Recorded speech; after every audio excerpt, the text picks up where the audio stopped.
Здравствуйте, здравствуйте, всем люди добрые. В общем, вот такая проблема у меня. Непонятно, стучит как-то двигатель.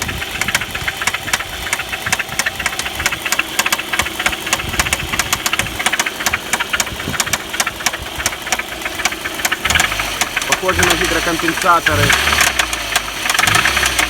Я разбирал, в общем, смотрел натяжитель цепи, там все четко стоит. Вообще непонятно как-то себя ведет он. Да, масляный насос тоже менял недавно. Гидронатяжитель новый.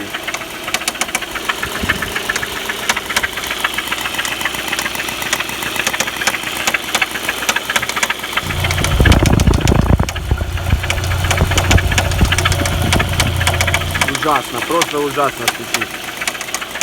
Кто что думает, напишите, пожалуйста, в комментариях.